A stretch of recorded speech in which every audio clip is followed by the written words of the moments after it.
Hi friends, இங்கே பாருங்கள். இந்த இடத்துல நான் மார்க் எதுவும் போடல. டாட் எப்படி பிடிக்கிறதுன்னு சொல்கிறேன். இந்த 3 டாட் பிடிக்கிறோம் இல்லையா, நான் சொல்கிற மாரி பிடிங்க.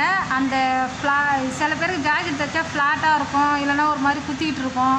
அதுமாதிரிலாம் இதில் எதுவுமே இருக்காது. இந்தமாரி தைச்சிங்கன்னா, இது நான் இப்படி தான் தைக்கிறேன். ஏன்னா இதை நான் எங்கே கற்றுக்கிட்டேன்னா, வெளிநாட்டில் கற்றுக்கிட்டேன். நான் அங்கே ஒருத்தவங்க இப்படி தான் தைச்சாங்க. அதேமாரி தான் வந்து நான் இங்கே தைச்ச உடனே ப்ளவுஸ் எல்லாருக்கும் அந்த பிரச்சனைன்றதே வரல. அந்த முன்னாடி பிரச்சனையே கிடையாது. கப் சைஸ்லாம் கரெக்டாக இருக்கும் எல்லாத்துலேயுமே. அதுக்கு முன்னே நான் வந்து இங்கே சொல்லி கொடுத்த மாரி தைச்சேன். அப்போ நான் அது வந்து கரெக்டாகவே இல்லை. எல்லாருக்கும் ஜாக்கெட் ஏதாவது ஒரு மிஸ்டேக் வந்தது. இப்போ வந்து நான் அதை பிடிச்சி காட்டணும் பாருங்கள். இந்த ஷோல்டருக்கு நேராக வச்சு இந்த அளவுக்கு பிடிச்சிட்டு வந்து இப்படி வளைவா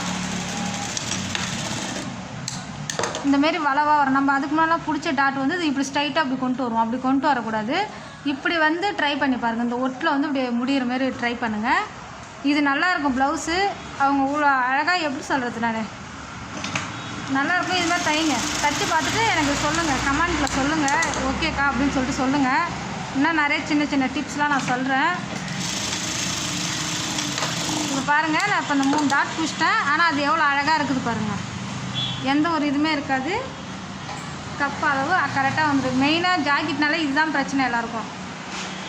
இதுவே கரெக்டாக தைச்சிட்டிங்கன்னா, இந்த இதெல்லாம் தைச்சிட்டேன். எவ்வளோ அழகாக இருக்குது பாருங்கள். இதுமாரி தைங்க. ஓகே, பாய்.